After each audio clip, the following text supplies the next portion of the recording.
Ouvrez les guillemets, c'est Modeste Forosso qui l'anime. Modeste Forosso, bonjour. Bonjour, Landry Salana. Vous nous présentez un ouvrage ce matin, le titre Devenir un nouvel homme pour bâtir une nouvelle république. L'auteur, c'est Fumilayo Dorego, qui est d'ailleurs votre invité ce matin. Fumilayo Dorego, bonjour. Bonjour Modeste, bonjour Landry. Bonjour. C'est pas la première fois, c'est la deuxième sortie. Mais cette fois-ci, devenir un nouvel homme pour bâtir une nouvelle république. J'estime que face au délabrement de la cité, à l'inquiétude du lendemain, à la confusion thématique, il y a mieux que l'indignation vertueuse ou les discours politiques. Il y a des questions et des solutions. Et en termes de solutions, vous proposez dans ce livre des solutions pour une nouvelle république. Devenir un nouvel homme pour bâtir une nouvelle république qui se veut avant tout une sorte de plaidoirie pour une nouvelle forme d'espérance pour la République. Ma première question, pourquoi avoir mis un nouvel homme en bleu et pourquoi avoir mis une nouvelle République en bleu et les autres en rouge? Je pense que c'est déjà pour ressortir un peu le caractère de ce qui est plus important sur le livre. Vous allez voir le devenir et pour bâtir. Voilà, donc la thématique centrale, c'est nouvel homme, nouvelle République. Toutefois, ce qu'il faut garder, c'est plutôt les deux verbes. C'est le devenir et le bâtir. Devenir qui implique un processus parce que nous sommes déjà à une étape. Pourquoi l'avoir mis en rouge? Oh non, en rouge parce que le bleu porte l'espoir et l'espérance. Et tout le à rouge, fait, c'est tout à le fait. danger. Parce que vous allez voir, observez bien un truc. La plupart des grandes nations ont toujours, souvent, trois couleurs. Vous allez voir le bleu, le blanc ou le rouge. Et dans mes recherches, ce n'est pas simplement un livre qui a été écrit par fantaisie ou bien par imagination. Il faut le préciser, Voilà. c'est bien documenté. C'est bien documenté. Il y a des recherches qui ont été faites. Dans mes recherches, j'ai remarqué que toutes les grandes nations, non seulement adopté ces trois couleurs, mais ces trois couleurs avaient une signification. Surtout quand on se rapporte un peu aux États-Unis, qui a copié pratiquement tout des Saintes Écritures. Ici, quelle est la signification du rouge et quelle est la signification du bleu? C'est simplement la Nouvelle République. La signification de la Nouvelle République a dit, faisons un truc à l'image des grandes nations. Faisons un truc qui peut quand même tutoyer, rivaliser avec les grandes nations. Donc, bâtir une nouvelle république, c'est mettre en place, disons, des structures qui peuvent alors vraiment rivaliser avec ces grandes nations-là. Moi, j'ai une petite curiosité. Oui. Est-ce que, en prenant les deux couleurs, vous avez pensé aux États-Unis? Parce que les deux Non, couleurs des Américains, c'est quand même le rouge et le bleu. tout pas. Il faut le préciser, vous vous êtes basé sur l'exemple des États-Unis dans le livre. Oui, mais quand vous lisez le livre, quelque part, je suis parti sur les Saintes Écritures pour montrer comment est-ce que nous pouvons copier, ou du moins comment on peut imiter les principes d'un royaume. Parce qu'il faut se poser la question, tout ce que nous apprenons aujourd'hui à l'école, c'est quelqu'un qui l'a écrit. Celui-là l'a eu où? Qui a dit à ces personnes qui nous parlent de la démocratie, du royaume, où est-ce qu'ils ont appris, à quelle école ils ont été? Ils ont copié cela de quelque part.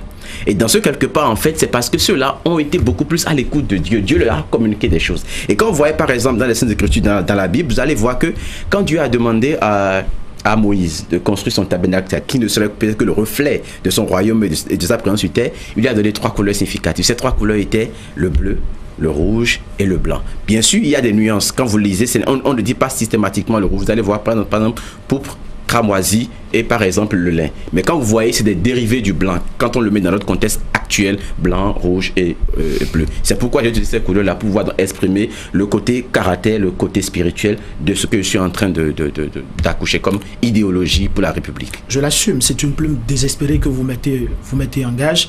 Ça se lit à votre plume, elle est désespérée, mais elle est juste.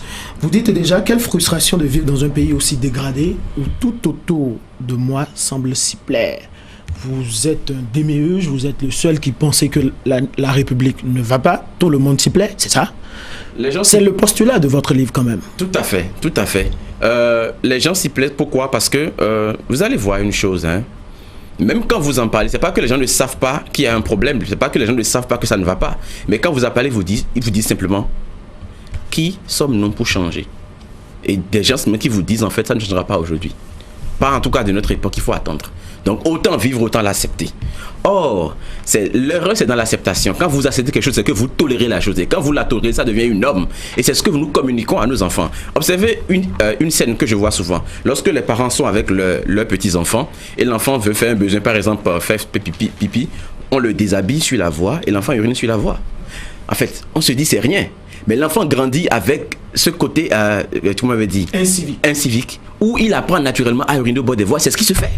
Donc parfois nos habitudes les plus, voilà, élémentaires ont des répercussions plus tard. Et c'est ce qui a fait que nous sommes là. Il y a 50 ans en arrière, les comportements que nous voyons dans la société ne sont pas admissibles, ne sont pas permis. Pourquoi est-ce qu'aujourd'hui on les fait? Parce que quelque part on les a tolérés. Donc c'est ce que je dis, les gens s'y plaisent parce qu'ils se font avec. Et la preuve est là, il y a ceux qui ne veulent pas, qui ne sont pas d'accord, c'est ça là qui émigrent et vous voyez un peu ce qui se passe aujourd'hui en Libye. Ils ne veulent pas, ils ne sont pas d'accord, ils disent non, je mérite une vie meilleure, je veux quelque chose de mieux. Et puis ils voyagent et maintenant, voilà. Pourquoi pas l'État? Pourquoi pas le pays? Pourquoi parlez-vous de République? Bon, République parce que quand on parle de la République, déjà, ça fait appel à des lois. Ça fait appel à des principes. Ça fait appel au respect également. Donc, quand il y a une république, c'est qu'il y a des lois, il faut respecter la loi. Donc, on ne peut pas construire une société sans qu'il n'y ait des lois et surtout que les gens acceptent avec volonté de respecter ces lois-là. C'est pourquoi je parle de la république. Je ne parle pas de pays, parce que le pays, il y a des pays partout.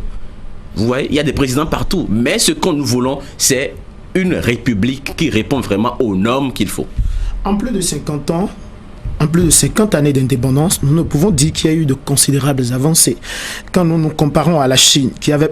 C'est exagéré de le faire, bien sûr. Quand nous nous comparons à la Chine, qui avait pratiquement le même statut que nous au lendemain des indépendances, nous pouvons dégager un seul signe de soulagement. Quand nous nous tournons vers un pays comme le Rwanda, qui en 20 ans a fait des pas, il faut aussi reconnaître que le Rwanda a connu un drame collectif, qui en 20 ans a fait des pas de géant, je me demande si nous pouvons oser prononcer le mot changement. Comment se fait-il qu'un pays aussi pourvu de cadres, ayant fait leurs preuves sous d'autres cieux, peine à décoller avec ces mêmes cadres? Comment vous l'expliquez? Pour moi, déjà, après mes recherches, nous avons ce problème parce que on a tendance à croire, la masse, la population a tendance à croire que c'est seulement les dirigeants qui ont la responsabilité de faire marcher le pays et de le développer. C'est d'abord une erreur. Deuxième chose, nous vivons dans l'individualisme. C'est-à-dire, chacun se dit, c'est ma maison, c'est ma famille, mes enfants. Le communautarisme d'avant est passé à un individualisme personnel. Et tout cela est encouragé par le capitalisme, par le libéralisme. On veut gagner. Aujourd'hui, les parents ont démissionné en ce qui concerne l'éducation des enfants. Les parents se laissent beaucoup plus aller vers la recherche du gain. Et quand c'est comme ça, ce n'est pas normal. Donc, si nous voulons qu'il y ait un développement, si nous voulons qu'il y ait une réussite, il faut aussi qu'il y ait aussi une contribution collective. Que chaque membre, que chaque acteur, journaliste, artiste, auteur par exemple, politicien, femme de ménage, instituteur, n'importe qui, dans son domaine, comprenne ce que les répercussions de ce qu'il a à faire. Et quand il comprend cela, il sait mieux la République. Tout ce qu'il fait, c'est pour que la République puisse être développée. Et on accompagne, on fait en sorte que cela puisse produire des résultats pour le collectif. Et c'est ça qui est le plus important. C'est ce à quoi nous avons manqué jusque-là. Les gens, même dans leur métier, dans leur travail, attendent de l'argent. Même il y a des parents qui se disent, je prends soin de mes enfants parce que dans 50 ans, ils prendront soin de moi. Pas parce que c'est une obligation d'être parent, d'être un modèle. Parce que être un parent, ce n'est pas simplement dire avoir des relations, produire des enfants. C'est aussi une façon de marcher. Il y a des choses que je faisais. Mais depuis que je suis devenu papa, je ne peux plus le faire. Et surtout pas devant mes enfants. Parce que les enfants ne comprennent pas le langage, autre langage que copier ce qu'ils voient faire. Est-ce que vous voyez? Donc c'est ça le plus important dans ce qu'il a fait. Indispensable pour une nouvelle république. Tout à fait. Ces 6 valeurs, pourquoi pas d'autres? Vous aviez évoqué des exemples par rapport, par exemple, aux États-Unis, la subordination à Dieu. Vous parlez des 3 valeurs qui ont caractérisé les États-Unis, la subordination à Dieu, la qualité de l'esprit des personnes, la participation au sein de la communauté. Oui. Mais moi, je vois autre chose. C'est pas ça pourquoi vous dites que c'est ça qui a développé les États-Unis? En amont, il y avait la liberté, il y avait l'imagination. Il n'y a pas eu la liberté en dehors de ces 3 choses-là. Parce qu'au premier abord, il y avait déjà cette domination. C'est-à-dire quoi? Quand vous lisez un peu l'histoire des États-Unis, vous allez voir un peu, j'ai cité Alexis de Tocqueville dedans, qui parlait de Nathaniel Morton. Vous voyez? Les Américains, ils ont tous quitté pour la plupart l'Angleterre. Ils ont dit, ok, nous voulons créer une société de paix où nous allons vivre, être libres, d'adorer notre Dieu comme nous voulons. C'était leur volonté. Mais quelques instants après, quelque chose s'est passé. C'est qu'il y a eu en même temps cette volonté de pouvoir les dominer, de pouvoir les assujettir et de faire en sorte qu'ils puissent avoir la même culture que leur mère patrie. Ce qu'ils n'ont pas voulu. Est-ce que vous voyez? Donc il n'y a pas forcément cette liberté. C'est parce qu'ils ont compris que non, lorsqu'on est spirituel, lorsqu'on s'aligne avec la providence divine, cela voudra dire que tous les hommes... Pourquoi nécessairement la spiritualité? Votre lecture, votre construction nouvelle ou votre nouvelle république que vous l'exigez à la lumière ou sous le prisme de la spiritualité. Pourquoi forcément la spiritualité? Il y a des peuples qui n'ont forcément pas connu à leur façon la spiritualité. Ils ont évolué d'une autre manière. Le Rwanda, c'est le drame collectif. Vous n'en verrez pas. Vous n'en verrez pas. Tous les peuples qui ont connu un développement comme cela se devrait, c'est des peuples qui ont recours à la spiritualité. La spiritualité, c'est quoi? Il faut que les gens comprennent. La spiritualité, ce n'est pas l'église. La spiritualité, ce n'est pas avoir un temps quelque part et formuler des incantations. La spiritualité, c'est une manière de vivre. C'est accepter que tout ce que je fais, je dois le faire pour le bien des autres. Et quand je fais le mal, je récolte. C'est systématique.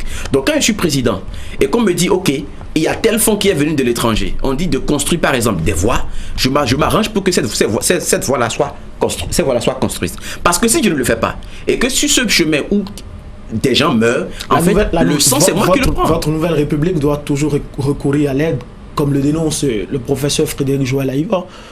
Pourquoi l'aide extérieure? Écoutez, premièrement, je ne crois pas véritablement, personnellement, que l'aide va nous aider.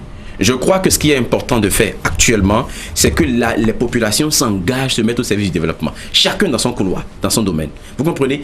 Tant qu'on ne va pas faire ces choses-là, même si l'aide vient, ne fera rien. Je prends un exemple simple. Nous construisons par exemple les infrastructures. Vous voyez, c'est bon, il y a 10 ans, le Bénin n'était pas comme ça.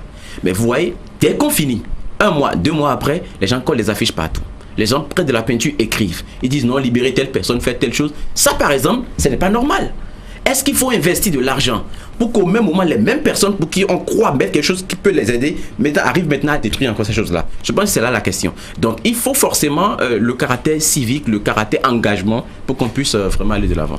Devenir un nouvel homme pour bâtir une nouvelle république, mais vous évoquez 6 valeurs. Ouais. Quelle valeur? Nous avons par exemple la citoyenneté, parce que beaucoup sont habitants mais ne sont pas citoyens, ils ne payent pas leurs impôts, ils ne s'interrogent pas, ils ne s'impliquent pas. Nous n'épargnons pas. Pardon? Nous n'épargnons pas. Oui, bon. Qu'est-ce que vous voulez? Et puis après, nous avons... la responsabilité. L'honorabilité. Vous savez, il faut être honorable. Honorable, c'est faire en sorte qu'on respecte la vie de l'autre, on respecte tout ce qui se fait autour de nous. Nous avons la responsabilité, répondre de ses actes, savoir ce qu'on est en train de faire. La liberté fait partie de la responsabilité. Nous avons l'intégrité, qui est une valeur qui est cette probité à être incorruptible dans ce qu'on fait. On fait ce qu'on fait parce qu'on est payé pour, etc. Nous avons la solidarité, nous avons aussi le travail, qui est la chose la plus importante. Aucune république ne peut se construire sans le travail. Or, au Bénin, le travail, c'est la dernière chose. Devenir un nouvel homme pour bâtir une nouvelle république, Fumilayo Mohamed Dorigo, on vous connaissait en tant qu'Horatio. Entre-temps, vous avez laissé les babes. Pourquoi avoir devenu musulman d'une façon ou d'une autre? Je ne suis pas devenu musulman, je suis toujours chrétien. Fumilayo Mohamed, parce que Horatio, je ne sais pas ce que ça veut dire, vous comprenez? Et je suis quelqu'un, j'attache beaucoup de valeur au message. Le message, les mots qui sortent de nous ont un sens. Donc Fumilayo, c'est ce que je connais, je sais donner la joie. Je suis là pour apporter du bonheur à ma famille, à mon peuple. Merci d'être passé ici, de nous avoir donné la joie de la lecture. Merci beaucoup, Modeste. Merci, Landry. Voilà, merci, Modeste. Merci, monsieur Fumilayo, notamment. Beaucoup de courage pour la suite. On espère donc